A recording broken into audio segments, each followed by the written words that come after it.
नमस्कार दोस्तों, मेरा नाम है रवि सुमन और आप लोगों का बहुत बहुत स्वागत है ब्राइट पब्लिकेशन के आपके अपने यूट्यूब चैनल पर, जहां हम लोग अभी क्लास 10th के राजनीति शास्त्र के तीसरे अध्याय के जितने भी इम्पोर्टेंट ऑब्जेक्टिव सवाल हैं उन सभी के बारे में चर्चा करने वाले हैं। इस अध्याय का नाम है लोकतंत्र में प्रतिस्पर्धा एवं संघर्ष।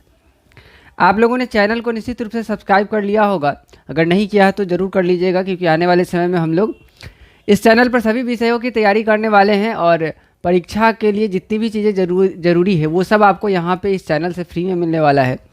अगर आप लोगों ने ब्राइट पब्लिकेशन का किताब नहीं खरीदा है तो ज़रूर से खरीद लीजिएगा, क्योंकि ये सारे सवाल उसी किताब से लिए गए हैं। और अगर आप लोग और भी विषयों के और भी ऑब्जेक्टिव सवालों को सभी को अच्छे से वीडियो में समझना चाहते हैं, किताब से पढ़ना चाहते हैं, तो वो सब आपको ब्राइट पब्लिकेशन की किताब में मिलेगा। उस किताब में हर अध्याय के ऊपर एक QR कोड होगा, जिसको आप किसी भी QR कोड स्कैनर ऐप से प्ले स्टोर से डाउनलोड करके स्कैन करेंगे तो डायरेक्ट आपका वीडियो जो है वो खुल जाएगा।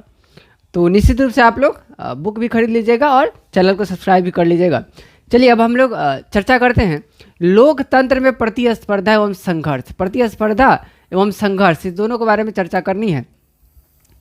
लोकतंत्र जो है उसके बारे में मैंने आपको पिछले चैप्टर में भी बताया था कि यहाँ पर जनता को कुछ खास तरह का अधिकार दिए जाते हैं, स्वतंत्रता का अधिकार दिया जाता है। यहाँ पे किसी भी तरह के भेदभाव की मनाही होती है, जो लिंग के आधार पर हो, रंग के आधार पर, नस्ल के आधार पर, या धर्म के आधार पर हो, या जाति के आधार पर हो। ठीक है, लोकतंत्र में प्रतिस्पर्धा एवं संघर्ष भी है। ऐसा क्यों है?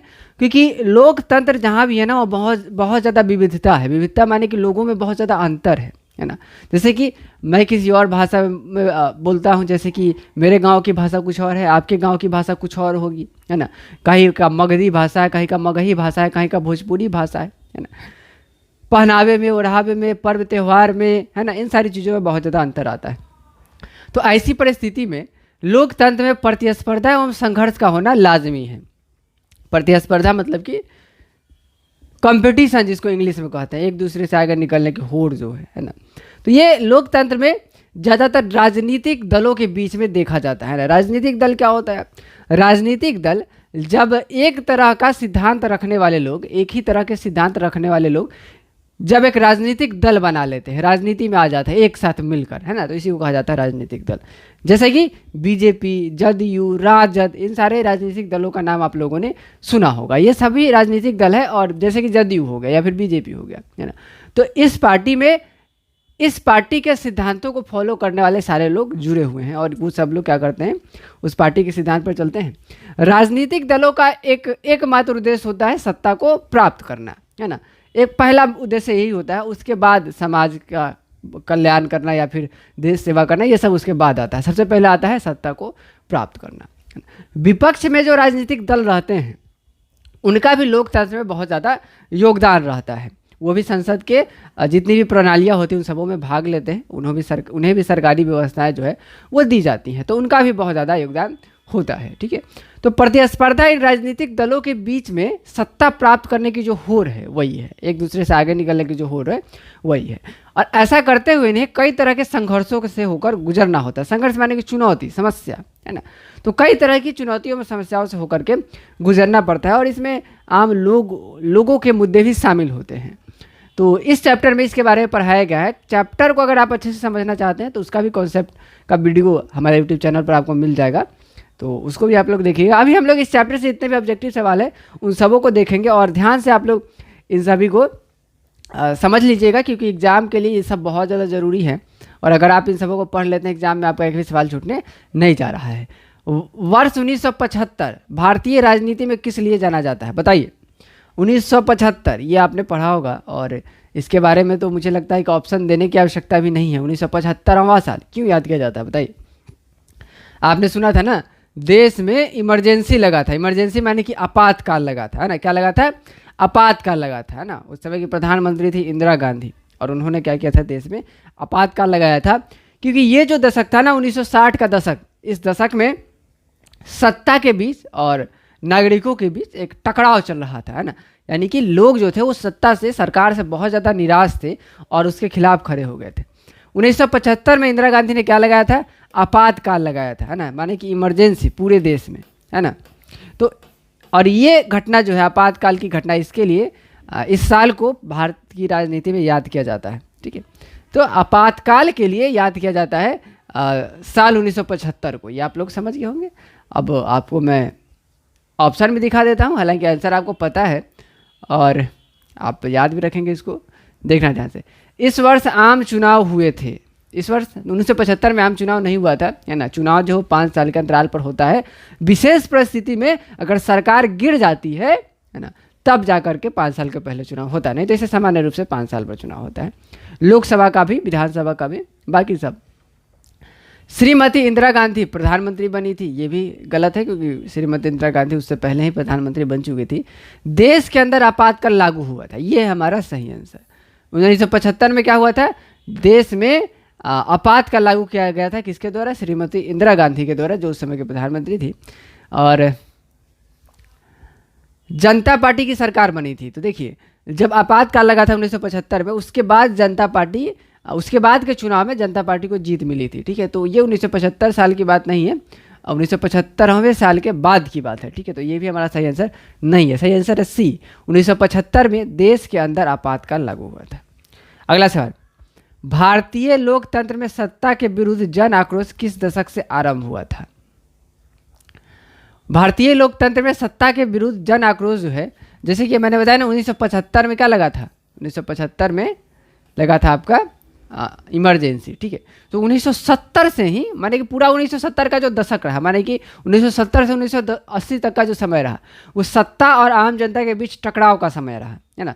सरकार के खिलाफ जनता खड़ी रही, आंदोलन होता रहा, जिसमें जयप्रकाश नारायण का आप नाम सुनते होंगे, है ना। यही पटना से ही उन्होंने आंदोलन की शुरुआत की थी, संपूर्ण क्रांति की शुरुआत की थी। यही पटना के गांधी मैदान में उन्होंने भाषण दिया था और अपनी क्रांति के साथ एक शब्द जुड़ा था, संपूर्ण क्रांति, है ना। और फिर उन्होंने अपने आंदोलन का आगे बढ़ाया था। इसको छात्र आंदोलन भी कहा जाता है, बिहार का छात्र आंदोलन भी इसको कहा जाता है। इसका नेतृत्व जो है वो जयप्रकाश नारायण ने किया था, है ना। तब बातों बातों में ये वाला क्वेश्चन भी आपका बन गया, इसको याद भी कर लेना। तो अभी देख लो, भारतीय लोकतंत्र में सत्ता के विरुद्ध जन आक्रोश 1970 के दशक में हुआ था ना। 1970 से शुरू हुआ था, लोक सरकार से, उस समय की कांग्रेस की सरकार थी, है ना, और कांग्रेस के खिलाफ लोगों ने बोलना शुरू किया था।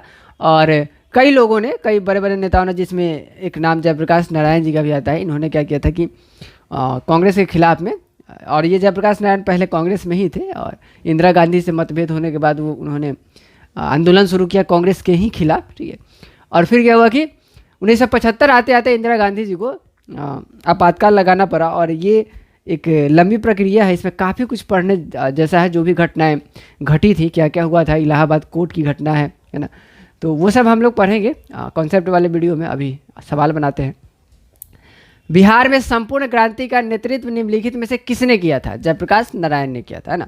और संपूर्ण क्रांति यहीं पटना के गांधी मैदान या फिर अशोक राजपथ कह लीजिए, यहाँ से शुरुआत हुई थी। और पटना के गांधी मैदान में जयप्रकाश नारायण जी ने भाषण दिया था और छात्रों का संबोधन किया था। जब आप क्लास 12th पे जाएंगे तो आपको संपूर्ण क्रांति से जुड़ा हुआ एक भाषण पढ़ाया जाएगा हिंदी की किताब में, जो भाषण जयप्रकाश नारायण जी ने पटना के गांधी मैदान में दिया था। ठीक है, तो आप लोग बार बार सुनते होंगे कि कोई भी नेता आते होंगे आपके यहाँ भाषण देने, या फिर बड़ी बड़ी रैलियाँ होती होंगी, तो कहते होंगे कि जयप्रकाश नारायण के कदमों पर चलने वाला नेता हूँ मैं, है ना। क्या कहते हैं, बिहार के नेता खासकर कहते हैं कि मैं जयप्रकाश नारायण जी के रास्ते पर चलता हूँ, है ना, उनके बताए कदमों पर चलता हूँ।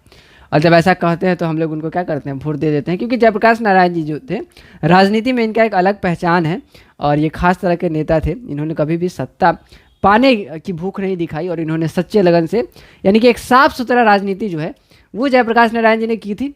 और इसके बारे में, इनके बारे में भी हम लोग पढ़ेंगे विस्तृत रूप से।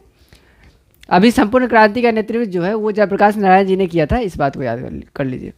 भारत में हुए 1977 के आम चुनाव में किस पार्टी को बहुमत मिला था। ठीक है, ध्यान रखना। तो 1975 में लगा था आपातकाल, माने कि इमरजेंसी, किसने लगाया था, इंदिरा गांधी ने लगाया था, जो कि कांग्रेस पार्टी से थी। ठीक है, उसके बाद 2 साल के बाद 1977 में आम चुनाव करवाया गया और इसमें जनता पार्टी जो है उसको बहुमत मिला। ठीक है, और वर्तमान में जितनी भी पार्टियां आप लोग देखते हैं बिहार में, जो प्रमुख पार्टियां हैं, जदयू है, राजद है और लोजपा है ना। हालांकि इस बार लोजपा को ज़्यादा सीट मिल नहीं पाया है। लेकिन फिर भी वो पहले से बिहार की पार्टी रही है। तो 1977 के आम चुनाव में जनता पार्टी को बहुमत मिला था। आपातकाल के बाद जो चुनाव हुआ था उसमें जनता पार्टी को बहुमत मिला था। चिपको आंदोलन निम्नलिखित में से किससे संबंधित है? ठीक है, चिपको आंदोलन का नाम आप लोगों ने सुना होगा। अब चिपको आंदोलन जो है वो उत्तराखंड से शुरू हुआ था, है ना। कहाँ से? उत्तराखंड से, है ना। उत्तराखंड के कुछ गांवों से ये शुरू हुआ था, ठीक है। और चिपको आंदोलन का मुद्दा क्या था वो भी मैं आपको बताता हूँ कि गांवों में वहाँ के जो किसान थे, वहाँ के जो लोकल लोग थे, क्षेत्रीय लोग जो थे, है ना, उनको अंगू का पेड़ काटने का अनुमति नहीं दिया गया, है ना। क्या किया गया? उनको अंगू का पेड़ काटने का अनुमति नहीं दिया गया, बल्कि उसके बदले में क्या किया गया कि कुछ जो खेल का सामान बनाने वाले कुछ जो निजी लोग थे, निजी कंपनियां थी, निजी व्यापारी लोग जो थे, उनको अंगू का पेड़ काटने का अधिकार दे दिया गया और लोकल लोगों को इसकी अनुमति नहीं दी गई। तो इसके खिलाफ कुछ गांवों से, उत्तराखंड के कुछ गांवों से ये आंदोलन शुरू हुआ, चिपको आंदोलन। जब भी आते थे लोग पेड़ को काटने, वो जो कंपनी थे या फिर व्यापारी वाले लोग जो थे, वो लोग आते थे तो लोग पेड़ से चिपक जाते थे और पेड़ काटने ही नहीं देते थे। तो चिपको आंदोलन, इसमें महिलाओं का भी बहुत ज़्यादा भागीदारी रहा, आप लोगों ने पढ़ा होगा। तो सही आंसर हमारा ए, चिपको आंदोलन जो है वो अंगू के पेड़ काटने की अनुमति से संबंधित है। आर्थिक शोषण की मुक्ति से शराबखोरी के विरुद्ध क्या हुआ था? तारी विरोधी आंदोलन हुआ था। और कांग्रेस पार्टी के विरोध में ये भी हमारा सही आंसर नहीं है, क्योंकि चिपको आंदोलन कांग्रेस पार्टी के विरोध में नहीं हुआ था, वो उसका अलग मुद्दा था, वो पर्यावरण से जुड़ी हुई चीज़ है। और आर्थिक शोषण की मुक्ति से के लिए भी ये वाला आंदोलन नहीं हुआ था। अगला सवाल देखें, दलित पैंथर्स के कार्यक्रम निम्नलिखित में से कौन संबंधित नहीं है? अब ध्यान से समझना इसमें इस बात को। दलित पैंथर जो है वो महाराष्ट्र में, है ना, दलित युवाओं के द्वारा बनाया गया एक दल है, ठीक है। दल था जो कि बना था 1977 में। कब बना था? 1977 में, हाँ, है ना। अब ध्यान समझना। अब दलित पैंथर जो है वो दलितों पर हो रहे अत्याचार या फिर उनके अधिकारों के हो रहे हरास के लिए इन्होंने शुरू किया था। और जहाँ भी दलितों के साथ कुछ गलत होता था ये लोग उसके लिए आवाज़ उठाते थे, ठीक है। और इनका उद्देश्य था जाति प्रथा का उन्मूलन, साथ ही भूमिहीन गरीब किसानों की उन्नति और औद्योगिक विकासों का शोषण से मुक्ति करवाना, ठीक है। ये तीनों इसके उद्देश्य थे, ये स्पष्ट टाइप की किताब में लिखा हुआ है, ठीक है। तो आपको इसको याद कर लेना चाहिए कि ये सब्जेक्टिव सवाल में भी पूछ सकता है कि दलित पैंथर्स के क्या उद्देश्य थे, या फिर दलित पैंथर्स के कार्यक्रम में क्या कौन कौन सी बातें शामिल थी, है ना। तो पहला, जाति प्रथा का उन्मूलन, भूमिहीन गरीब किसानों की उन्नति और औद्योगिक मजदूरों का शोषण से मुक्ति, ये तीनों दलित पैंथर्स के उद्देश्य में शामिल थे। दलित सेना का गठन, ये दलित पैंथर्स के कार्यक्रम में शामिल नहीं था। इसका कहने का अर्थ है कि दलित सेना का गठन करके कहीं पर हिंसात्मक कार्य करना, मारपीट करना, तो ये चीज़ें दलित पैंथर्स के कार्यक्रम में शामिल नहीं थी। तो सही आंसर है हमारा बी, ठीक है। अगला सवाल है, निम्नलिखित में से कौन भारतीय किसान यूनियन के प्रमुख नेता थे, है ना। तो भारतीय किसान यूनियन आपको पता होगा, जो अभी दिल्ली में आंदोलन कर रहे हैं कि कृषि कानून जो बना है उसके विरोध में, ठीक है। तो वही किसान यूनियन है। उस समय में भारतीय किसान यूनियन के प्रमुख नेता थे महेंद्र सिंह टिकैत। कौन थे? महेंद्र सिंह टिकैत। तो ये है हमारा सही आंसर सी। और भारतीय किसान यूनियन जो है वो किसानों का यूनियन है, किसानों का संघ है, ठीक है, या फिर संस्था कह लीजिए, समूह कह लीजिए, है ना।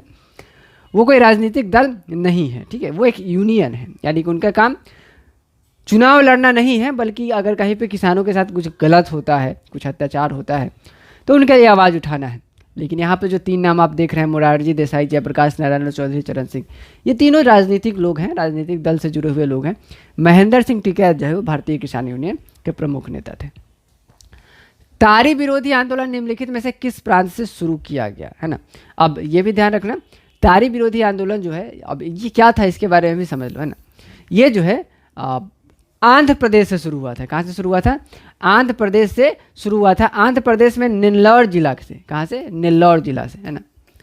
आंध्र प्रदेश के नेल्लौर जिला से ये शुरू हुआ था। और नेल्लौर जिला में एक गांव था दुबरगट्टा, है ना, दुबरगंटा, है ना, इस तरह का एक गांव था दुबरगंटा, ठीक है। तो इस गांव से शुरू हुआ था, है ना। अब होता क्या था, ये दुबरगंटा लिखा हुआ, ठीक। अब होता क्या था, ध्यान समझना इस बात को कि तारी विरोधी आंदोलन इसलिए शुरू किया गया, ये मुख्यतः महिलाओं के द्वारा शुरू किया गया था इस आंदोलन को, ठीक है, ध्यान में रखना। तो महिलाओं के साथ क्या होता था ना कि पुरुष क्या करते थे कि दिन भर काम करते थे और जो कुछ पैसा मिलता था, हालांकि गाँव में अभी कुछ सालों पहले तो कैसा देखा जाता था, पुरुष क्या करते थे कि दिन भर काम किया, शाम को जो पैसा मिला उससे ताड़ी पी लेते थे, है ना। ताड़ी पीते थे, उनको नशा होता था, तो घर पे आके बच्चों के साथ अपनी बीवी के साथ या फिर कोई स्त्री है घर में तो उसके साथ मारपीट करते थे, है ना, गाली गलौज करते थे। तो इससे महिलाओं को बड़ा दिक्कत होता था, बड़ी समस्या होती थी, है ना, उनका जीवन जो था बड़ा अस्त व्यस्त हो गया था। तो इसके लिए उन्होंने निर्णय लिया कि वो लोग इस ताड़ी को ही बंद करवा देंगे, ठीक है। तो ताड़ी विरोधी आंदोलन उन्होंने शुरू किया था आंध्र प्रदेश के नेल्लौर जिला के दुबरकंटा गांव से, और धीरे धीरे ये जो ताड़ी आंदोलन था इसने बड़ा रूप धारण कर लिया, और ये लगभग बहुत सारे लोग इससे जुड़ते चले गए, और अंत में जा करके वहाँ के जिलाधिकारी को ये आदेश दिया गया कि भाई आप क्या कीजिए कि ताड़ी बेचना वहाँ पे बंद करवाइए। हालांकि ये चीज़ें ज़्यादा दिनों तक टिकी नहीं, फिर वहाँ पे अभी ये स्थिति ये है कि कभी ताड़ी को बंद करने का आदेश आते हैं, कभी ये आदेश ढीला पड़ जाता है, फिर कभी आता है, कभी ढीला पड़ जाता है, तो ये चल रहा है। अगला सवाल देखिए, नर्मदा घाटी परियोजना किन राज्यों से संबंधित है? नर्मदा घाटी परियोजना के बारे में आप लोगों ने पढ़ा होगा, ठीक है। तो नर्मदा घाटी परियोजना जो है वो नर्मदा नदी जो है, तो नर्मदा घाटी परियोजना का मतलब है कि नर्मदा नदी के ऊपर क्या बनाना था, बांध बनाना था, ठीक है। तो नर्मदा नदी जो है वो मध्य प्रदेश के अमरकंटक से, मध्य प्रदेश के अमरकंटक से, है ना, ये भी याद रखना, अमरकंटक से, है ना, बहना शुरू होती है, और महाराष्ट्र से होते हुए, कहाँ से, महाराष्ट्र से होते हुए और गुजरात की सीमा से ये आगे बढ़ती है, ठीक है। तो कहाँ से, मध्य प्रदेश से शुरू होती है और गुजरात और महाराष्ट्र इन दो राज्यों की सीमाओं से होते हुए आगे बढ़ती है, ठीक है। मध्य प्रदेश से गुजरात और फिर महाराष्ट्र, है ना। तो इस तरह से ये 3 राज्यों की सीमाओं से होकर ये नदी आगे बढ़ती है। तो जाहिर सी बात है, जब नर्मदा नदी इन 3 राज्यों की सीमाओं से होकर गुजरती है तो इन्हीं 3 ही राज्यों के से संबंधित है। तो देखते हैं ऑप्शन में, इन तीनों ऑप्शन में मध्य प्रदेश, महाराष्ट्र और गुजरात नहीं है, तो अगले ऑप्शन की तरफ बढ़ते हैं। हो सकता है अगले ऑप्शन में हो या फिर इनमें से कोई नहीं हो, ठीक है। तो ऑप्शन आपका आ गया यहाँ पे, देखिए गुजरात, महाराष्ट्र और मध्य प्रदेश, है ना। तो ऑप्शन डी में ये तीनों राज्य हैं जिससे होकर के नर्मदा नदी बहती है, तो सही आंसर है हमारा डी, ठीक है। सूचना के अधिकार आंदोलन की शुरुआत कहाँ से हुई? ये जवाब भी आपको अगर पता है तो बड़ी अच्छी बात है, कमेंट में लिख दीजिएगा। अगर नहीं पता है तो मैं आपको बताता हूँ सूचना का अधिकार क्या होता है ना। पहले ये समझ लीजिए, आपने सुना होगा ना, गाँव में लोग कहते होंगे कि आरटीआई लगा दो, क्या लगा दो, आरटीआई लगा दो ना। जब भी कुछ गलत होता होगा, कोई क्या कहते हैं,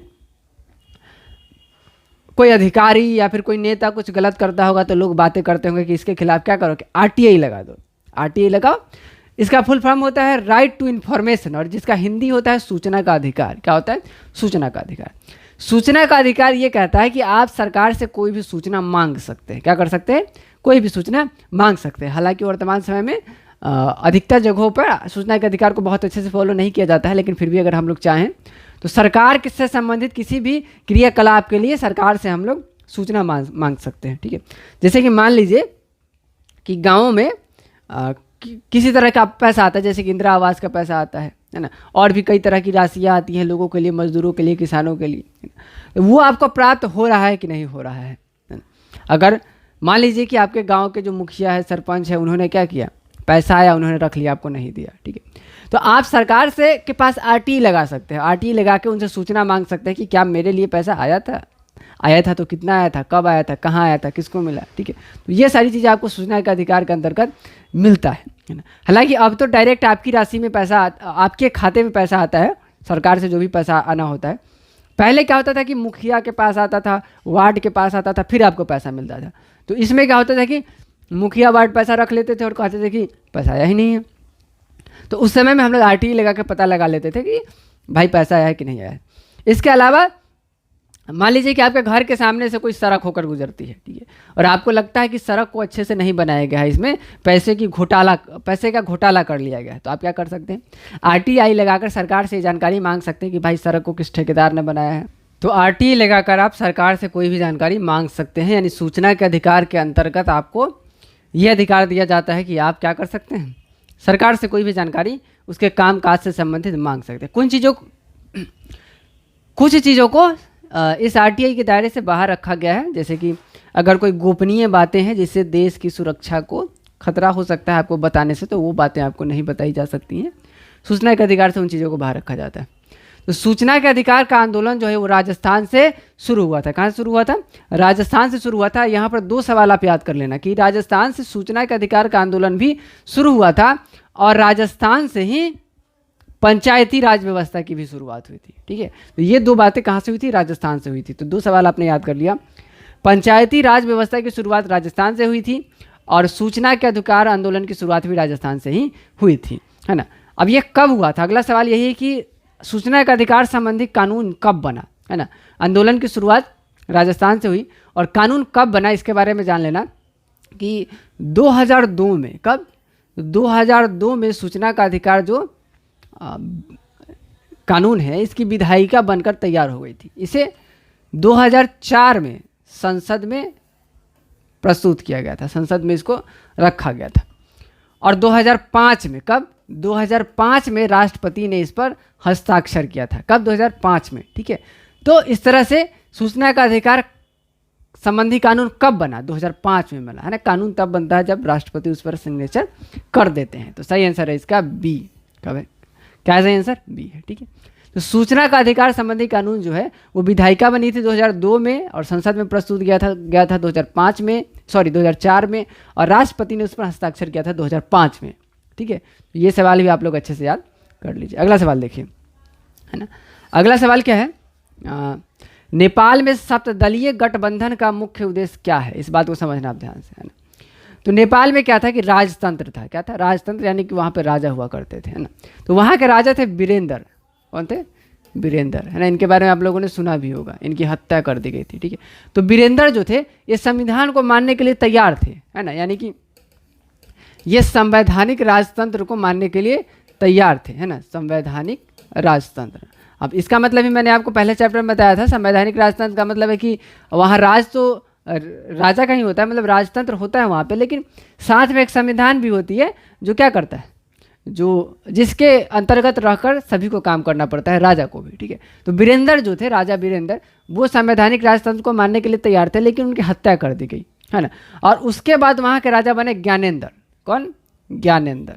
ठीक है, ज्ञानेंद्र, है ना, ये बने उसके बाद राजा। ठीक है, लेकिन ये जो दूसरे वाले राजा थे ये संवैधानिक राजतंत्र को मानने की स्थिति में नहीं थे, है ना, यानी कि उन्होंने संविधान को नहीं माना, है ना, मानने से उन्होंने इनकार कर दिया। उसके बाद वहाँ की जो संसद थी उन्होंने सप्तदलीय गठबंधन बनाया। क्या बनाया? सप्तदलीय गठबंधन बनाया, और इस सप्तदलीय गठबंधन का उद्देश्य था नेपाल में लोकतंत्र की स्थापना करना। क्या करना? लोकतंत्र की स्थापना करना, है ना, क्योंकि राजतंत्र से लोकतंत्र जो है वो अलग होता है और बेहतर भी होता है, इसलिए सप्तदलीय गठबंधन बनाया गया और प्रयास किया गया कि नेपाल में क्या किया जाए, लोकतंत्र की स्थापना की जाए। तो सही आंसर है हमारा बी। अगला सवाल है, बोलीविया में जनसंघर्ष का मुख्य कारण क्या था? आप ध्यान से समझना इसको। बोलीविया जो है एक लैटिन अमेरिका का छोटा सा देश है और बड़ा गरीब देश है ना। क्या है? छोटा और गरीब देश है बोलीविया। और यहाँ पे क्या किया गया था ना, इस पर विश्व बैंक का थोड़ा सा दबाव बढ़ा, है ना, लोड बढ़ा। तो बोलीविया में क्या किया गया कि जैसे हमारे यहाँ क्या होता है, रेल का निजीकरण होता है, बैंक का निजीकरण होता है ना। बोलीविया में क्या हुआ कि पानी का निजीकरण कर दिया गया। निजीकरण मतलब जानते हो ना, निजीकरण का अर्थ होता है कि जब हम निजी हाथों में दे देते हैं संसाधनों को। ठीक है, जैसे कि बिजली, जैसे कि रेलवे, है ना, जैसे कि बैंक, है ना। तो होता क्या है कि जैसे रेल चल रहा है तो वो सरकार की संपत्ति है, सरकारें चलवाती हैं, हम लोग पैसा देते हैं तो सरकार के पास जाता है। जब निजीकरण हो जाता है तो इसका मतलब है कि रेल अब किसी निजी कंपनी के हाथ में है या फिर निजी आदमी के हाथ में है। ठीक है, तब वो निजी आदमी क्या करेगा, हमसे पैसा वसूलेगा, है ना, वही क्या करेगा, फिर सरकार को टैक्स देगा। ठीक है, तो ये होता है निजीकरण। अब ध्यान से समझना, बोलीविया में क्या किया गया, पानी का ही निजीकरण कर दिया गया, यानी पानी को एक बहुत बड़े कंपनी के हाथों बेच दिया गया, है ना। अब वहाँ के लोगों को पीने की पानी जो है वो खरीद के पीना पड़ता था, किससे, किसी कंपनी से। अब जब कोई प्राइवेट कंपनी रेलवे चलाएगी तो टिकट का दाम घटेगा कि बढ़ेगा? बढ़ेगा, जाहिर सी बात है। उस सुविधा भी बढ़ाएगा तो पैसा भी बढ़ाएगा। ठीक है, तो बहुराष्ट्रीय कंपनी जो थी जिसने पानी खरीदा था और बेचने का जिसका काम था, उसने क्या किया कि पानी की कीमत को 4 गुना बढ़ा दिया। कितने गुना? 4 गुना बढ़ा दिया। अब आदमी को पीने के पानी की समस्या आ गई, आदमी के पास पीने के लिए पानी नहीं रहा, है ना। तो बोलिविया में जन संघर्ष हो गया, आंदोलन हो गया, है ना। और आंदोलन इतना उग्र हुआ कि वहाँ से उन कंपनियों को भागना पड़ा, है ना, देश छोड़ के भागना पड़ा। ठीक है, तो 13 का सही आंसर है ए। बोलिविया में पानी की कीमत में वृद्धि के कारण जन संघर्ष का नतीजा देखना पड़ा। ठीक है, तो इसका सही आंसर है ए। याद रखना, बोलिविया में जन संघर्ष का मुख्य कारण क्या था? पानी की कीमत में वृद्धि। अगला सवाल है, श्रीलंका कब आज़ाद हुआ? ध्यान से देखो और समझो। अब अगर याद नहीं हो कि श्रीलंका कब आज़ाद हुआ तो मैं आपको याद करवा देता। श्रीलंका जो है वो भारत के आज़ाद होने के 1 साल बाद आज़ाद हुआ। कब आज़ाद हुआ? भारत के आज़ाद होने के 1 साल बाद। याद कर लो, अगर ये सवाल आएगा परीक्षा में, और मुझे लगता है कि आना ही चाहिए, तो सवाल छूटना नहीं चाहिए, है ना। कैसे नहीं छूटना चाहिए? याद रखना कि श्रीलंका जो है वो भारत के आज़ाद होने के 1 साल के बाद आज़ाद हुआ था। भारत कब आज़ाद हुआ था? 1947 में। तो श्रीलंका आज़ाद हुआ 1948 में। ठीक है, श्रीलंका कब आज़ाद हुआ? 1948 में। अगला सवाल देखो, राजनीतिक दल का क्या आशय है? यहाँ पे अफसर, है ना, क्या होगा? अफसरों, है ना, ये सुधार हो जाएगा। राजनीतिक दल का आशय है अफसरों के समूह से। नहीं, अफसरों के समूह को राजनीतिक दल नहीं कहते हैं। सेनाओं के समूह से, नहीं, सेनाओं के समूह को भी राजनीतिक दल नहीं कहते हैं। व्यक्तियों के समूह से या किसानों के समूह से, तो किसानों के समूह को भी राजनीतिक दल नहीं कहते हैं। सही आंसर होगा हमारा सी, व्यक्तियों के समूह से। ठीक है, अब यहाँ पे कुछ शर्तें भी हैं कि राजनीतिक दल अगर कहा जा रहा है तो व्यक्तियों का ऐसा समूह जिनका एक तरह का राजनीतिक सिद्धांत हो या फिर एक ही तरह का राजनीतिक उद्देश्य हो, तो उनके समूह को कहा जाता है राजनीतिक दल। और ये सब लोग मिलकर राजनीतिक संघर्ष करते हैं और सत्ता पाने का प्रयास करते हैं। और आजकल तो हर घर में जो है सो कि लोग राजनीतिक दल से जुड़ गए हैं।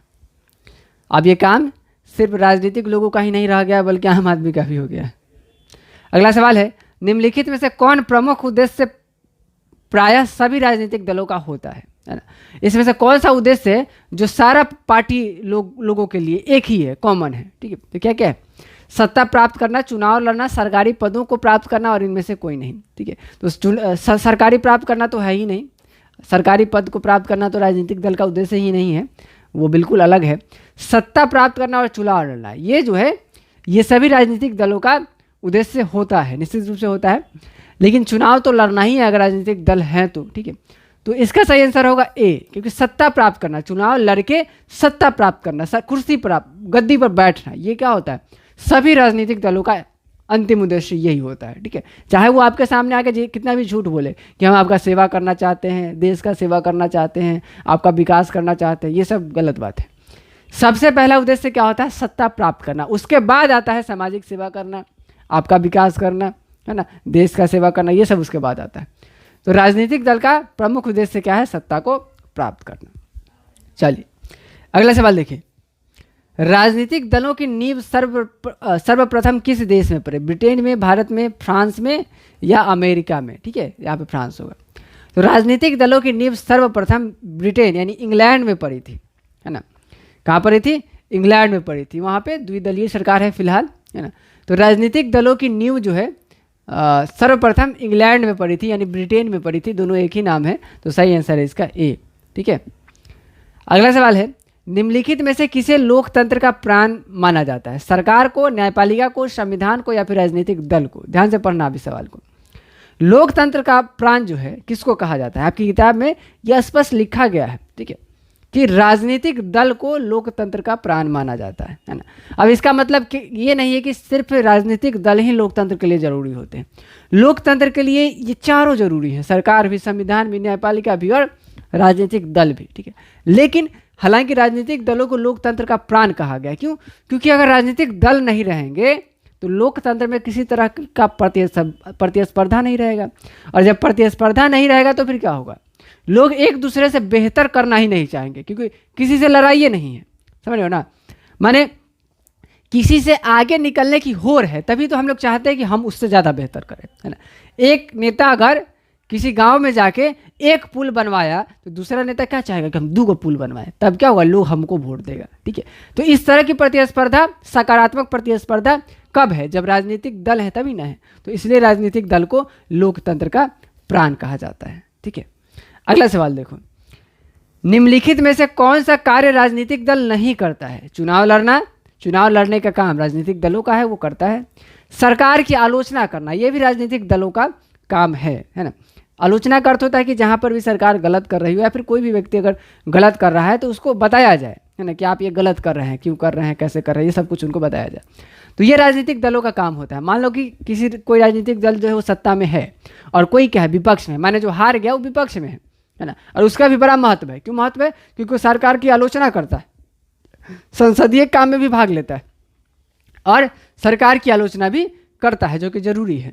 प्राकृतिक आपदा से राहत, है ना, प्राकृतिक आपदा से राहत दिलाना, है ना, ये भी राजनीतिक दलों का काम है। आप देखते होंगे ये, जैसे पटना में बाढ़ आया था तो सारा नेता लोग उतर गया था, है ना। उसी तरह से किसी भी तरह की प्राकृतिक आपदा आती है, प्राकृतिक आपदा का आपको मतलब मालूम है, आपदा प्रबंधन में आपने पढ़ा होगा कि जब अचानक से कोई प्राकृतिक घटना घट जाए, है ना, जिसके लिए तैयारी का कोई मौका नहीं मिले हमें, जैसे कि बाढ़ आ जाना, जैसे कि सूखा पड़ जाना, जैसे कि भूकंप आ जाना, है ना, तो ये सब प्राकृतिक आपदाएं होती हैं। तो राजनीतिक दलों का ये भी काम है कि भाई लोगों को आप प्राकृतिक आपदा से बचाइए, ये भी उद्देश्य होता है। जैसे ही देखेंगे ना कि कोई आपदा आया तो सारा राजनीतिक दल में होड़ लग जाएगा कि हम जाए तो हम जाए, फोटो खिंचवा के डाले सोशल मीडिया पर, फेसबुक पर, व्हाट्सएप पर, है ना, इंस्टाग्राम पर, ताकि लोग जो है देखे या कहे कि नेता जो है बड़ा सेवा करता है लोगों का, है ना। तो फोटो खिंचवाने से कभी लोग बाज नहीं आता। तो ये भी राजनीतिक दलों के उद्देश्य में शामिल है। अफसरों की बहाली संबंधी कार्य, है ना, ये देखो यहाँ पे लिखा हुआ है अफसरों, है ना। अफसरों से बहाली संबंधी काम में नेताओं का या फिर राजनीतिक दलों का कोई लेन देन नहीं होता, कोई लेना देना नहीं होता, है ना। हालांकि आप लोग सुनते होंगे कि आप जाओ फलाने नेता के पास, आप फलाने का नौकरी लगवाने के लिए पैरवी करवा देना, सिफारिश करवा देना, ठीक है, ऐसा कुछ नहीं होता है। नेता लोग जो है वो अफसरों की बहाली संबंधी कोई भी कार्य नहीं करते हैं, ठीक है। हमारे लोकतंत्र में ऐसी सुविधा नहीं है, और अगर कोई नेता ऐसा कर रहे हैं, किसी अफसर पर दबाव बनवा कर किसी की नौकरी करवा रहे हैं, तो ये गैर कानूनी है, उनके खिलाफ कार्रवाई किया जा सकता है। तो राजनीतिक दलों का उद्देश्य या फिर उनका काम अफसरों की बहाली संबंधी कार्य करना नहीं है। तो हमारा सही आंसर है डी। चलो अगले सवाल की तरफ चलते हैं। निम्नलिखित में से कौन सा विचार लोकतंत्र में राजनीतिक दलों से मेल नहीं खाता है? ठीक है, चलो इन चारों को पढ़ना है और बताना है कि कौन लोकतंत्र में राजनीतिक दलों से मेल नहीं खा रहा है। ठीक है, तो पहला पढ़ते हैं। राजनीतिक दल लोगों की भावनाओं एवं विचारों को जोड़कर सरकार के सामने रखता है, यही काम होता है। बिल्कुल सही है। तो ये हमारा आंसर नहीं है, क्योंकि राजनीतिक दल का तो काम ही होता है भाई कि हमारा बात जो है वो ले करके कहाँ जाए, संसद में जाए और सरकार के सामने रखे कि फलाने जगह का मेरा जो क्षेत्र है वहाँ के जो लोग हैं उनको बाढ़ से बचाने की आवश्यकता है, उनके लिए सड़क बनवाना है, उनके लिए पुल बनवाना है। तो क्या कीजिए भाई, फंड दीजिए, है ना, फंड दीजिए, माने कि पैसा दीजिए, है ना, बजट पास कीजिए। ठीक है, तो ये बिल्कुल ही हमारा आंसर नहीं है। ये क्या है, राजनीतिक दलों से मेल खा रहा है। राजनीतिक दल का काम है कि भाई लोग की भावनाओं, उसके विचारों को जोड़कर सरकार के सामने रखे, लोगों की आवश्यकताओं को, उसकी ज़रूरतों को देश के सामने रखे। राजनीतिक दल देश में एकता और अखंडता स्थापित करने का साधन है, ये भी सही बात है भाई। राजनीतिक दल जो है वो देश में एकता और अखंडता स्थापित करते हैं, है ना। कैसे करते हैं? तो आपने सुना होगा कि पटना में या फिर बिहार में पहले बड़ा दंगा होता था, ठीक है, तो बड़े बड़े नेता लोग आकर के एक मंच पर आकर, है ना, इकट्ठे आते थे, मिलते थे और लोगों को समझाते थे कि भाई हम सब एक ही हैं, है ना, हम लोग भाई भाई हैं, तो आप लोग क्या कीजिए कि दंगा नहीं कीजिए, है ना। इसमें खास करके नीतीश कुमार और लालू यादव का नाम आता है ना, कि एक खास समय था जब इन दोनों लोगों कि जो समर्थक थे वो कहीं पर भी लड़ जाते थे, है ना। लालू यादव के समर्थक नीतीश कुमार के समर्थक से लड़ जाते थे और नीतीश कुमार के समर्थक लालू यादव से लड़ जाते थे, है ना। जो अभी मोदी और कांग्रेस के समर्थकों के बीच में जो स्थिति बनी हुई है, तो उस समय लालू और नीतीश एक साथ मंच पर आए थे, है ना, और उन्होंने कहा था कि भाई लड़ने की आवश्यकता नहीं है, हम लोग भाई भाई हैं, है ना। तो उस समय में इस चीज़ को काबू किया गया था। ठीक है, तो राजनीतिक दल जो है वो देश में एकता और अखंडता स्थापित करने का साधन है। तो ये भी मेल खा रहा है, ये भी हमारा सही आंसर नहीं होगा। अगला देखो क्या है। देश में विकास के लिए सरकारी नीतियों में राजनीतिक दल बाधा उत्पन्न करता है। नहीं, ऐसी बात बिल्कुल भी नहीं है, ये मेल नहीं खा रहा है। क्योंकि देखो, राजनीतिक दल जो होते हैं वो सरकारी नीतियों को बनाने में सहायक होते हैं, वो संसद के काम में वो भाग लेते हैं, ठीक है। और अगर संसद के कामों में वो रोक टोक कर रहे हैं, मान लो कि कोई नियम बन रहा है और वो हल्ला कर रहे हैं, वो वोट नहीं दे रहे हैं, वॉकआउट कर जा रहे हैं, तो इसका मतलब है कि उस नियम से इनको क्या है, कुछ आपत्ति है। इनको लगता है, यानी विपक्षी दल को ये लग रहा है कि वो नियम जो है जनता के हित के लिए नहीं है, तो ये उनका काम है, ये उनके कामों में शामिल है, ये उनके उद्देश्यों में शामिल है ना। और अगर बाधा उत्पन्न कर रहे हैं तो ये उनसे मेल नहीं खा रहा है, ये उनके उद्देश्य में शामिल नहीं है, तो हमें हमारा सही आंसर मिल गया है सी, ठीक है। तो बाधा उत्पन्न करना किसी भी विपक्षी दल का या फिर किसी भी राजनीतिक दल का उद्देश्य नहीं होता है। राजनीतिक दल विभिन्न वर्ग, जातियों, धर्मों की समस्याओं सरकार तक पहुंचाती है, ये भी सही है, ये भी मेल खा रहा है, तो सही आंसर है हमारा सी। अगला सवाल है, किस देश में बहुदलीय व्यवस्था नहीं है? ठीक है, अब ध्यान समझना। बहुदलीय व्यवस्था कहते हैं जहां पर बहुत सारी पार्टियां हो, जो सारी पार्टियां चुनाव लड़ती हों, सबों को चुनाव लड़ने का अधिकार दिया गया है ना, और सभी पार्टियां मिलकर चुनाव लड़ती हैं और फिर जिसको ज़्यादा मत मिलता है, वोट मिलता है, उसकी सरकार बनती है। तो पाकिस्तान में भी बहुदलीय सरकार है, और बांग्लादेश में भी है, भारत में भी है, हम सबको मालूम है, हमारे यहाँ बहुत सारी पार्टियाँ हैं। ब्रिटेन में 2 दलीय व्यवस्था है ना, वहाँ पे 2 दल हैं मुख्य रूप से, ठीक है। तो ब्रिटेन जो है वो इस सब में अगर बेस्ट चुनना हो तो हम लोग ब्रिटेन को चुनेंगे, ब्रिटेन में बहुदलीय व्यवस्था नहीं है। अगला सवाल है, गठबंधन की सरकार बनाने की संभावना किस प्रकार की दलीय व्यवस्था में रहती है ना, ध्यान समझना। गठबंधन क्या होता है ये भी समझ लो अब, ठीक है। जैसे देखो, चुनाव होता है तो मान लो कि बहुत सारी पार्टियां लड़ती हैं ना, जैसे कि मान लो कि जेडीयू है ना, आरजेडी है ना, आरजेडी है, एलजेपी है ना, और बीजेपी है ना, और कांग्रेस है। कौन है? कांग्रेस है। ध्यान समझना, है ना। ये सभी पार्टियों के नाम है, राजनीतिक दलों के नाम है, ठीक है। जनता दल यू नीतीश कुमार जी की पार्टी है ना। राजद लालू यादव जी की पार्टी है ना। एलजेपी रामविलास पासवान जी की पार्टी है, जो अब नहीं रहे, अब उनका बेटा संभालता है इसको, इस पार्टी को, जिनका नाम है चिराग पासवान। बीजेपी भारतीय जनता पार्टी मोदी जी की पार्टी है, ये तो आप जानते ही होंगे ना। कांग्रेस राहुल यादव जी की पार्टी है, ये भी आप जानते होंगे अच्छे से, ठीक है। तो जदयू, राजद, लोजपा, बीजेपी, कांग्रेस, मान लीजिए कि इतनी पार्टियों ने एक साथ चुनाव लड़ा, ठीक है।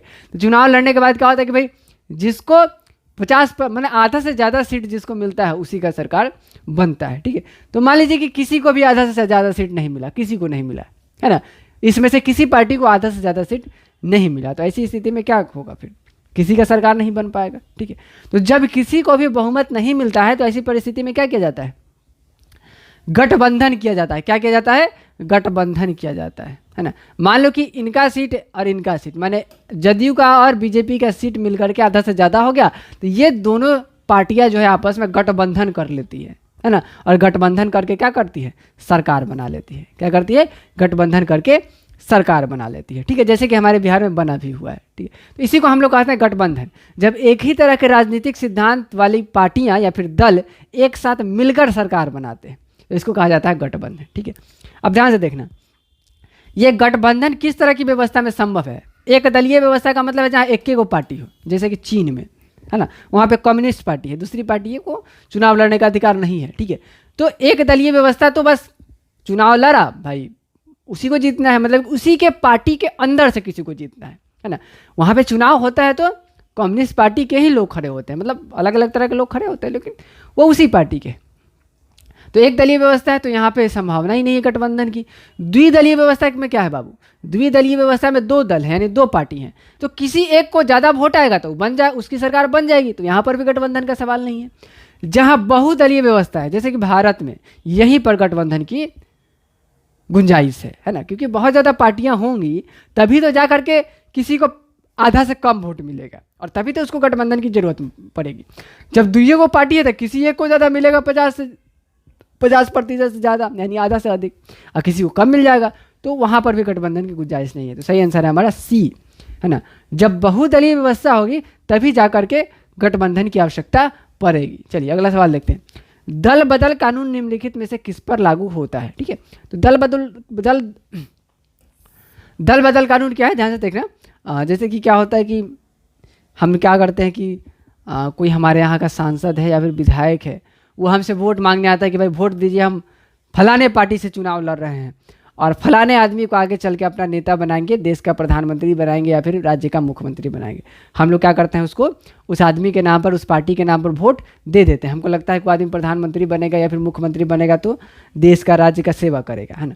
अब वो विधायक और सांसद क्या करता है, उस पार्टी के नाम पर चुनाव जीत जाता है और क्या करता है, दूसरी पार्टियां उसको पैसा देती है, घर देती है, प्रॉपर्टी देती है, मंत्री पद दे देती है, तो वो क्या करता है, वो इस पार्टी को छोड़ करके उस पार्टी में चला जाता है ना। इसी को कहते हैं दल बदल करना, ठीक है। अब ध्यान से समझना, अब हमने तो वोट दिया था उसको किसी और पार्टी का समझ के, लेकिन अब वो क्या है, अब वो किसी और पार्टी में चला गया है और अलग अलग पार्टियों का सिद्धांत अलग होता है, एजेंडा अलग होता है, ठीक है।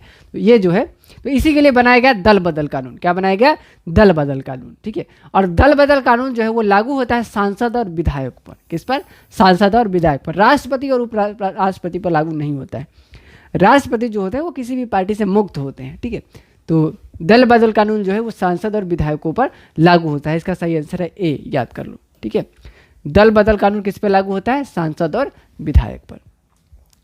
निम्नलिखित में से कौन राष्ट्रीय दल नहीं है, ठीक है। अब ध्यान समझना, राष्ट्रीय दल यानी किसी भी पार्टी को राष्ट्रीय पार्टी बनने के लिए कुछ शर्तें हैं, है ना। तो उन शर्तों के बारे में भी बात करेंगे, लेकिन अभी मोटा मोटी समझ लीजिए कि राष्ट्रीय दल उसको कहते हैं जिसका दायरा पूरे राष्ट्र में हो, है ना। अगर चुनाव की बात करें तो जिसको लोकसभा सीट कम से कम 4 सीट प्राप्त हो, लोकसभा चुनाव में कम से कम जिसको 4 सीट प्राप्त हो, ऐसे मोटा मोटी समझ लीजिए, ठीक है। कुछ वोट का प्रतिशत भी होता है, लेकिन अगर कम से कम 4 सीट प्राप्त है तो वो जो है सो कि राष्ट्रीय दल कहलाता है या फिर राष्ट्रीय पार्टी कहलाती है। लोक जनशक्ति पार्टी भी राष्ट्रीय पार्टी रह चुकी है, बहुजन समाज पार्टी भी और भारतीय जनता पार्टी भी राष्ट्रीय दल है। राष्ट्रीय जनता दल यानी कि राजद, लालू यादव जी की पार्टी जो है वो राष्ट्रीय दल नहीं है आपकी किताब के अनुसार, ठीक है। तो सही आंसर है इसका ए। चलिए अगला सवाल देखिए, जनता दल यूनाइटेड पार्टी का गठन कब हुआ था। इसका सही आंसर है ए, 1992, है ना, 1992। जनता दल यूनाइटेड पार्टी या फिर जनता दल पार्टी, ये नीतीश कुमार जी की पार्टी है।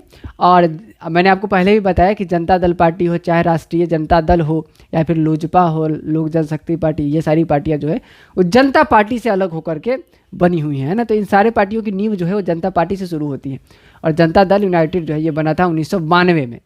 अगला सवाल है, किसी भी देश में राजनीतिक स्थायित्व के लिए निम्नलिखित में से क्या नहीं आवश्यकता है, मैंने किसकी आवश्यकता नहीं है। सभी दलों को द्वारा सरकार को रचनात्मक सहयोग देना, इसकी आवश्यकता है। किसी भी ढंग से सरकार को अपदस्थ करना, निर्णय प्रक्रिया में सरकार द्वारा सबकी सहमति लेना और सरकार द्वारा विरोधी दलों को नज़रबंद करना, ठीक है। तो ये तीनों जो है ये किसी भी देश में राजनीतिक स्थायित्व के लिए जरूरी है ना। सरकार द्वारा विरोधी दलों को नज़रबंद करना ये स्थायित्व के लिए आवश्यक नहीं है। ऐसा क्यों नहीं है, क्योंकि अगर विरोधियों को, नज़रबंद का अर्थ है कि उसको पकड़ के बंद कर देना, है ना। नज़रबंद मतलब उनको इसको इंग्लिश में कहते हैं हाउस अरेस्ट, है ना।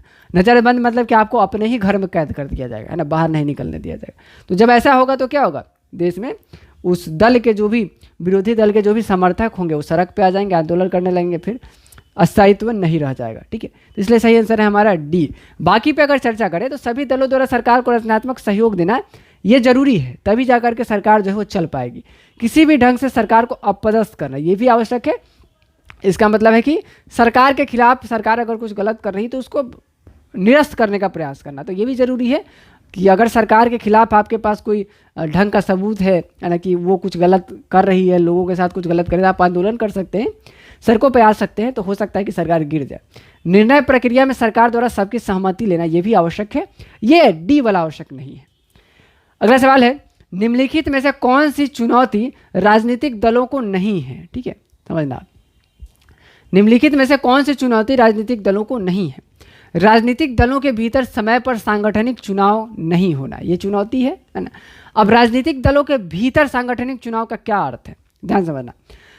राजनीतिक दल के भीतर भी बहुत सारे पद होते हैं, जैसे कि जिला अध्यक्ष होता है, प्रखंड अध्यक्ष होता है, महामंत्री होता है, ये सारे पद होते हैं। पहली बात तो ये है। अब दूसरी बात क्या है कि एक ही पार्टी के अंदर एक ही पद के लिए, माने एक ही सीट के लिए लड़ने वाले कई लोग हो जाते हैं, ठीक है। तो उनका चुनाव कैसे किया जाता है, तो पार्टी के अंदर चुनाव करवाया जाता है, जिसको सांगठनिक चुनाव कहते हैं हम लोग, ठीक है। कि भाई पार्टी के लोग ही बैठते हैं और ये चुनाव करते हैं कि भाई किसको टिकट दिया जाए या फिर किसको अध्यक्ष बनाया जाए, किसको उपाध्यक्ष बनाया जाए, है ना। तो ये अगर नहीं होता है तो समस्या है भाई, ये चुनौती है।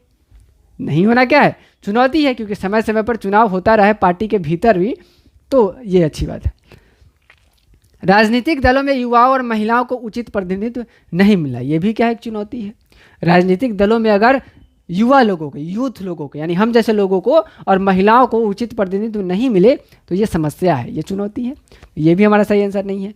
राजनीतिक दलों द्वारा जनता की समस्याओं को सरकार के पास रखना। राजनीतिक दल क्या करते हैं, सरकार के पास क्या हमारी समस्याओं को ले जाकर रखते हैं, फिर सरकार हमारी समस्याओं का निदान करती है। तो ये जो है ये सही चीज़ है, ये चुनौती नहीं है बल्कि ये अच्छी बात है। ठीक है, तो सवाल है कि कौन सा चुनौती नहीं है, तो सी वाला जो है वो राजनीतिक दल के लिए चुनौती नहीं है। तो हमारा सही आंसर है सी, राजनीतिक दलों द्वारा जनता की समस्याओं को सरकार के पास रखना। ठीक है, चलिए एक और ऑप्शन है उसको भी देख लेते हैं क्या कह रहा है ऑप्शन हमारा। विपरीत सिद्धांत रखने वाले दलों से गठबंधन करना, ये भी क्या है, एक चुनौती है ना। मान लीजिए कि दो पार्टियों में गठबंधन हो गया, गठबंधन का मतलब मैंने आपको बताया ना, दो पार्टियां हैं, ए पार्टी अब बी पार्टी, है ना। ये मान लो कि दो पार्टियां हैं, है ना, ये किसी पार्टी का नाम मत समझ लेना, ये मैंने मान लिया है ना। तो इन दोनों पार्टियों में क्या हुआ, गठबंधन हुआ। अब इसका कुछ और सिद्धांत है, इसका कुछ और सिद्धांत है ना। ई पूरब की तरफ चलता है, पश्चिम की तरफ चलता है ना। क्या होगा फिर, सरकार चलाना क्या होगा, बड़ी मुश्किल होगा। तो ये तो है चुनौती। ठीक है, तो ये जो है चूंकि चुनौती है तो ये भी हमारा सही आंसर नहीं होगा। सही आंसर होगा सी, है ना। ये आपको सुधार के मिला होगा, है ना। क्या होगा सही आंसर, सी। अगला सवाल देखिए, किस प्रकार के शासन में प्रतिस्पर्धा, संघर्ष और शांतिपूर्ण आंदोलन करने की आज़ादी होती है। ठीक है, शांतिपूर्ण आंदोलन, प्रतिस्पर्धा, संघर्ष और शांतिपूर्ण आंदोलन, ये किस प्रकार की व्यवस्था में हमें इसका अधिकार दिया जाता है। ठीक है, ध्यान से समझना। प्रतिस्पर्धा, संघर्ष और शांतिपूर्ण आंदोलन का क्या मतलब है। प्रतिस्पर्धा संघर्ष का मतलब है कि कंपटीशन, राजनीतिक दलों के बीच जो सत्ता को पाने की होड़ है वो है। ठीक है, और शांतिपूर्ण आंदोलन जो हम लोग करते हैं, है ना, सरकारी नौकरी के लिए सड़क पर उतर जाते हैं, धरना प्रदर्शन करते हैं, शांतिपूर्ण करते हैं ना, किसी तरह का हिंसा नहीं करते हैं। ठीक है, और करना भी नहीं चाहिए, वो गलत चीज़ है। आप शांतिमय तरीके से अपना आंदोलन कर सकते हैं, ये संविधान आपको अधिकार देता है। ठीक है, और ये अधिकार किसमें मिलता है, राजतंत्र में नहीं मिलता है। राजा क्या अपने विरोध में एक बात भी सुनेगा, नहीं सुनेगा। एक कोई तानाशाह भी अपने विरोध में एक भी बात नहीं सुनेगा। सैन्य शासन में भी ये अधिकार नहीं मिलता है। लोकतंत्र में हमें क्या मिलता है कि हम सरकार के विरोध बोल सकते हैं। सरकार अगर कुछ गलत कर रहा है तो हम शांतिपूर्ण आंदोलन कर सकते हैं, है ना, सरकार की आलोचना कर सकते हैं। तो इसलिए लोकतंत्र में ही हमें प्रतिस्पर्धा, संघर्ष और शांतिपूर्ण आंदोलन करने की आज़ादी मिलती है। ठीक है, चलिए यह सवाल भी होगा। अगला सवाल है, चिपको आंदोलन की शुरुआत किस राज्य से हुई थी। ये भी मैंने आपको थोड़ी देर पहले बताया था। चिपको आंदोलन उत्तराखंड से शुरू हुआ था और अंगू के पेड़ काटने से संबंधित था, है ना, अंगू के पेड़ से संबंधित था। इसके बारे में मैंने आपको पिछले सवाल में बताया। दलित युवाओं का संगठन दलित पैंथर्स कब बना था। दलित युवाओं का संगठन दलित पैंथर्स, जो कि कहाँ पे बना था, महाराष्ट्र में, है ना। और जाति प्रथा का उन्मूलन करना, है ना, भूमिहीन किसानों को भूमि उपलब्ध करवाना, है ना, ये सारी, और मजदूरों के लिए भी आवाज़ उठाना, ये सारे उद्देश्य थे दलित पैंथर्स के। और ये बना था 1972 में, याद कर लीजिए कब बना था, 1972 में। ठीक है, तो ये सवाल भी हम लोगों ने इससे पहले देखा था। दलित युवाओं का संगठन दलित पैंथर्स 1972 में बना था। सही आंसर है बी। अगला सवाल है, किस प्रदेश के दलितों के सामाजिक आर्थिक बदलावों से दलित पैंथर्स संबंधित हैं। ये भी सवाल मैंने आपको बड़े ही अच्छे से बताया था और अभी ऊपर में हम लोगों ने देखा ही नहीं। दलित पैंथर कहाँ से संबंधित है, महाराष्ट्र से संबंधित है और ये बना था कब, 1972 में। ठीक है, तो सही आंसर है इसका बी, आपको अच्छे से पता होना चाहिए, याद कर लीजिएगा। किस राज्य में हिंदी को राष्ट्रभाषा बनाने के विरुद्ध आंदोलन की शुरुआत हुई थी। ये सवाल ही महत्वपूर्ण है। हिंदी को राष्ट्रभाषा बनाने की बात आई थी, लेकिन तमिलनाडु से इसके विरुद्ध में आंदोलन शुरू हुआ था, क्योंकि तमिलनाडु, वहाँ का मानना था कि भाई हिंदी को अगर राष्ट्रभाषा बना दिया जाए तो बाकी जो भाषाएं हैं, उनकी जो भाषा है, तमिल है, तेलुगु है, कन्नड़ है और भी बाकी जितनी भी भाषाएं हैं, उनकी उपेक्षा होगी। तो इसलिए हिंदी राष्ट्रभाषा नहीं है, है ना, कोई भी भाषा हमारे देश की राष्ट्रभाषा नहीं है। संविधान में ऐसा कोई प्रावधान नहीं है, इस बात को याद रखिएगा। संविधान में 8वीं अनुसूची जो है वहाँ पर कुल 22 भाषाओं को शामिल किया गया है। ठीक है, तो वो सरकारी काम काजों के लिए उन भाषाओं का इस्तेमाल किया जाता है। सही आंसर इसका डी है। तमिलनाडु में हिंदी को राष्ट्रभाषा बनाने के विरुद्ध आंदोलन की शुरुआत हुई थी। चिपको आंदोलन किस उद्देश्य से चलाया गया, बताइए। चिपको आंदोलन मैंने आपको बताया था ना, ये शुरू हुआ था उत्तराखंड से, अंगू का पेड़ काटने से संबंधित था। ठीक है, तो अंगू का पेड़ यानी कि पेड़ काटने से संबंधित था। पेड़ किससे संबंधित है, पर्यावरण से। तो पर्यावरण की सुरक्षा चिपको आंदोलन का एक उद्देश्य था। क्या था, चिपको आंदोलन का उद्देश्य था पर्यावरण की सुरक्षा। सही आंसर है ए। अगला सवाल, राष्ट्रीय पुनर्वास नीति को कब स्वीकृति मिली। राष्ट्रीय पुनर्वास नीति है ना, ये 2003 में इसको स्वीकृति मिली थी, है ना। राष्ट्रीय पुनर्वास नीति है ना। पुनर्वास का मतलब होता है पुनः उसको स्थापित करना। पुनर्वास माने कि पुनः उसको आवास देना, यानी कि उसको बहाल करना, इस तरह की चीज़। ठीक है, तो 2003 में राष्ट्रीय पुनर्वास नीति को स्वीकृति मिली थी। अगला सवाल है, म्यांमार में किसके नेतृत्व में लोकतंत्र की वापसी का संघर्ष चलाया गया, है ना। तो ये भी आपने पढ़ा होगा, 9th क्लास में भी आपको पढ़ना था। म्यांमार में लोकतंत्र की वापसी आंग सान सू की के द्वारा संघर्ष चलाया गया था। हालांकि म्यांमार में भी कुछ दिनों पहले आप लोगों ने खबर पढ़ा होगा कि वहाँ पे सैनिक तख्ता पलट हो गया है और लोकतंत्र वहाँ से फिर से गायब है। ठीक है, तो म्यांमार में आंग सान सू के नेतृत्व में लोकतंत्र की वापसी का संघर्ष चलाया गया था। इसका सही आंसर है सी। अगला सवाल देखिए, संपूर्ण क्रांति का उद्देश्य क्या था। लोकतंत्र की स्थापना, संपूर्ण क्रांति जिसको बिहार का छात्र आंदोलन भी कहते हैं, निर्वाचित सरकार को बदलना, सैनिक तंत्र की स्थापना करना, या इनमें से कोई नहीं। अब ध्यान समझना, संपूर्ण क्रांति जब चलाया गया था तो लोकतंत्र पहले से था, और सैनिक तंत्र की स्थापना करना ये बिल्कुल भी उसका उद्देश्य नहीं था, है ना। हालांकि संपूर्ण क्रांति का उद्देश्य बड़ा विस्तृत था, वो पूरे देश से संबंधित था। ठीक है, लेकिन एक उद्देश्य इसमें यह भी था कि निर्वाचित सरकार जो है उसको बदला जाए, यानी कि जो सरकार है उसको गिराया जाए, उसको उसमें परिवर्तन लाया जाए। तो सही आंसर है इसका बी। ये दोनों संपूर्ण क्रांति का उद्देश्य नहीं था। नर्मदा घाटी परियोजना किससे संबंधित है। नर्मदा घाटी परियोजना के बारे में मैंने आपको बताया ना, नर्मदा नदी जो है वो 3 राज्यों से संबंधित है, 3 राज्यों से होकर बहती है और वहाँ पे बांध बनाया जाना था। इससे संबंधित एक परियोजना बनी थी और जिसके एक विवाद भी उठा था। इसके बारे में आपने किताब में पढ़ा होगा, और नहीं पढ़ा तो मैं आपको पढ़ाऊँगा। नर्मदा घाटी परियोजना जो है वो जल से संबंधित है, जाहिर सी बात है। किससे संबंधित है, जल से संबंधित है। सही आंसर है इसका सी। भारत में किस प्रधानमंत्री के नेतृत्व में प्रथम बार गैर कांग्रेसी सरकार बनी थी, है ना। तो पहली बार गैर कांग्रेसी सरकार, यानी कि कांग्रेस के अलावा किसी और पार्टी की सरकार जब बनी थी तो उस समय इसका नेतृत्व किसने किया था, है ना। चलिए ऑप्शन देखते हैं। क्वेश्चन नंबर 39 है, देखिए, अटल बिहारी वाजपेयी, मोरारजी देसाई, चौधरी चरण सिंह या विश्वनाथ प्रताप सिंह। ठीक है, तो मोरारजी देसाई जो है वो गैर कांग्रेसी दल से थे, और पहली बार जब देश में गैर कांग्रेसी सरकार बनी थी तो उसका नेतृत्व मोरारजी देसाई ने किया था। सही आंसर है इसका बी। 1950 में गठित योजना आयोग के स्थान पर 1 जनवरी 1915 को कौन सी नई संस्था स्थापित की गई। ठीक है, योजना आयोग के जगह पे नीति आयोग बनाया गया था। क्या बनाया गया था, नीति आयोग। ठीक है, काम में थोड़ा बहुत परिवर्तन आया था लेकिन एक ही तरह की क्या आयोग थे। तो योजना आयोग के जगह पर क्या बना था, योजना आयोग यहाँ पर होगा। ठीक है ना, योजना आयोग के जगह पर नीति आयोग बना था। तो सही आंसर हमारा डी। कब बना था ये, 1 जनवरी 2015 को बना था। ये करेक्ट सवाल है आपके लिए। किसने भ्रष्टाचार के विरुद्ध आंदोलन का नेतृत्व किया।